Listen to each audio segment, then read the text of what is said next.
Hi friends, welcome back. ഇന്നത്തെ എൻ്റെ recipe എന്താണെന്ന് മനസ്സിലായോ?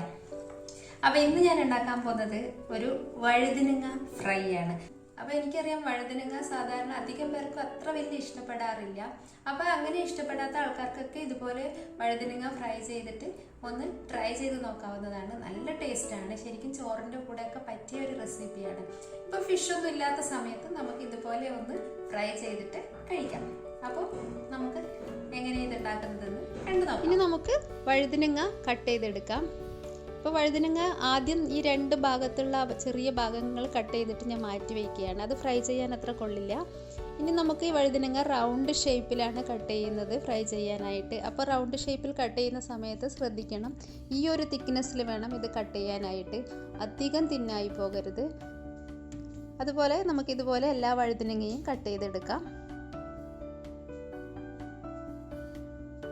ഇനിയിപ്പോൾ നമ്മളിത് ചെയ്യേണ്ടത് ഇത് വെള്ളത്തിലിട്ട് വയ്ക്കുക. അപ്പോൾ സാധാരണ നമ്മൾ ചെയ്യാറുള്ളതാണ് വഴുതിനങ്ങ കട്ട് ചെയ്ത് കഴിഞ്ഞാൽ വെള്ളത്തിലിട്ട് വയ്ക്കും. കാരണം അതിനൊരു കറയുണ്ട്, അത് പോയി കിട്ടാനായിട്ട് ഇതുപോലെ വെള്ളത്തിലിട്ട് വയ്ക്കാം. ഇനി നമുക്ക് ഫ്രൈ ചെയ്യാനുള്ള മസാല ഉണ്ടാക്കാം. അപ്പോൾ ഒരു ബൗൾ എടുക്കുക, അതിലേക്ക് 2 ടീസ്പൂൺ മുളക് പൊടി ചേർത്ത് കൊടുത്തിട്ടുണ്ട്. എരിവ് കൂടുതൽ വേണമെങ്കിൽ എരിവുള്ള മുളക് പൊടി അധികം ചേർക്കാം. പിന്നെ 1/2 ടീസ്പൂൺ മഞ്ഞൾപ്പൊടി ചേർത്തു. പിന്നെ ഒരു 1/4 ടീസ്പൂൺ ഗരം മസാല പൊടി ചേർക്കുന്നുണ്ട് ഞാൻ. സാധാരണ പെപ്പറും ചേർക്കാറുണ്ട്, ഞാൻ ചേർത്തിട്ടില്ല ഇതിലേക്ക്. ഇനി അല്പം കായപ്പൊടി. അപ്പോൾ കായം ശരിക്കും ഒരു പിഞ്ച് ചേർത്താൽ മതി, കാരണം അധികം ചേർത്ത് കഴിഞ്ഞാൽ ഇത് വഴുതിനൊക്കെ പെട്ടെന്ന് കയ്പ്പ് വരും. ഇനി അല്പം ഉപ്പ്, ആവശ്യത്തിന് ഉപ്പ്. അപ്പോൾ ഉപ്പ് ചേർക്കുമ്പോൾ ശ്രദ്ധിക്കണം, വഴുതിനങ്ങയ്ക്ക് പെട്ടെന്നാണ് ഉപ്പ് പിടിക്കുന്നത്. അപ്പോൾ അതും കൂടെ ശ്രദ്ധിച്ചിട്ട് വേണം ഉപ്പിടാനായിട്ട്. ഇനി ഞാനിതിലേക്ക് ചേർക്കുന്നത് അല്പം ഒരു 1/2 ടീസ്പൂൺ ചിക്കൻ മസാലയാണ്. കാരണം നമ്മൾ ഫ്രൈക്കൊരു നല്ലൊരു മണം വരാനായിട്ടാണ് അത് ചേർക്കുന്നത്. ഇനി നമുക്ക് അധികം വെള്ളം ചേർക്കണ്ട. ഈ മസാല ശരിക്കും അധികം ലൂസായി പോകരുത്, നല്ല തിക്നെസ്സിൽ വേണം. കാരണം വഴുതിനങ്ങ നമ്മൾ വെള്ളത്തിൽ നിന്ന് എടുത്തു കഴിഞ്ഞാൽ അതിലും കുറേ വെള്ളം ഉണ്ടാവും. അപ്പോൾ അതിൽ നിന്ന് തന്നെ കുറേ വെള്ളം വരും. അപ്പോൾ അത് കാരണം നല്ല തിക്കായിട്ടുള്ള ഒരു മസാലയാണ് ഉണ്ടാക്കേണ്ടത്. അപ്പോൾ ഒരു സ്പൂണിൽ നോക്കിയിട്ട് ഞാൻ കുറച്ച് എണ്ണ ഒഴിച്ചു. ഒരു 1/4 ടീസ്പൂൺ എണ്ണയും 1 ടീസ്പൂൺ വെള്ളവും കൂടെ ചേർത്തിട്ടാണ് മിക്സ് ചെയ്തിട്ടുള്ളത്.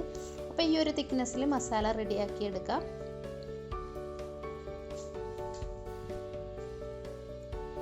ഇത് നമുക്ക് കൈകൊണ്ട് തന്നെ കുഴച്ചെടുക്കുന്നതാണ് നല്ലത്. അപ്പം ഞാൻ മസാല നന്നായി മിക്സ് ചെയ്തിട്ടുണ്ട്. ഇനി നമുക്ക് ഇതിലേക്ക് നമ്മൾ വെള്ളത്തിലിട്ട് വെച്ച വഴുതിനങ്ങ. അപ്പോൾ വഴുതിനങ്ങ ഇതുപോലെ എടുക്കുന്ന സമയത്ത് നന്നായിട്ട് പിഴിഞ്ഞ് വേണം ഈ വഴുതിനങ്ങ എടുക്കാൻ. കാരണം ഇത് വെള്ളത്തിലാണുള്ളത്. അപ്പോൾ അത് ശ്രദ്ധിക്കുക. എടുക്കുന്ന സമയത്ത് ഇതുപോലെ നന്നായി പിഴിഞ്ഞ് നമുക്ക് മസാലയിലേക്ക് ഇട്ട് കൊടുക്കാം. ഇതുപോലെ ഇനി നമുക്ക് ഇതേപോലെ എല്ലാം ഇട്ട് കൊടുത്തിട്ട് ഒന്ന് ഇളക്കി കൊടുക്കാം. അപ്പോൾ വഴുതിനങ്ങ എല്ലാ സ്ഥലത്തും മസാല നന്നായിട്ട് പിടിക്കാനായിട്ട് നന്നായിട്ട് കൈ കൊണ്ട് തന്നെ ഞാൻ കുഴച്ച് വെച്ചിട്ടുണ്ട്. ഇത് നമുക്ക് കുറച്ച് നേരം വയ്ക്കാം, ഒരു 15 മിനിറ്റ് വരെ നമുക്കിതൊന്ന് അടച്ച് വെച്ച് വയ്ക്കാം. അപ്പോൾ 15 മിനിറ്റ് കഴിഞ്ഞിട്ടുണ്ട്. ഞാനിപ്പോൾ ഇത് ഫ്രൈ ചെയ്യാനായിട്ട് പാൻ വെച്ചു, അതിലേക്ക് എണ്ണ ഒഴിച്ചു കൊടുത്തു. ഏതെണ്ണയാണ് നിങ്ങൾക്ക് ഇഷ്ടം അത് വെച്ച് ചെയ്യാം. കാരണം വെളിച്ചെണ്ണയായാൽ കുറച്ചും കൂടെ നല്ലതായിരിക്കും ഫ്രൈ ചെയ്യാനായിട്ട്. ഇനിയിപ്പോൾ എണ്ണ ചൂടായി കഴിഞ്ഞാൽ നമുക്ക് ഇതിലേക്ക് കുറച്ച് വെളുത്തുള്ളി നീളത്തിലരിഞ്ഞത് ചേർത്ത് കൊടുക്കാം. അതുപോലെ തന്നെ കുറച്ച് കറിവേപ്പിലയും കൂടെ ഇട്ട് കൊടുക്കാം. സാധാരണ നമ്മൾ ഫിഷ് ഫ്രൈ ചെയ്യുമ്പോഴൊക്കെ ചെയ്യുന്നത് പോലെ തന്നെ വെളുത്തുള്ളിയും കറിവേപ്പിലയും എണ്ണയിലേക്ക് ഇട്ട് കൊടുക്കാം. ഞാനിത് ഡീപ്പ് ഫ്രൈ അല്ല ചെയ്യുന്നത്, അപ്പം കുറച്ച് എണ്ണ ഒഴിച്ചു കൊടുത്താൽ മതി. നിങ്ങൾക്ക് ഡീപ്പ് ഫ്രൈ ചെയ്യണമെങ്കിൽ ചെയ്യാം, പക്ഷേ ഫിഷ് ഫ്രൈ ചെയ്യുന്ന പോലെയാണ് ഇത് സാധാരണ ചെയ്യാറുള്ളത്.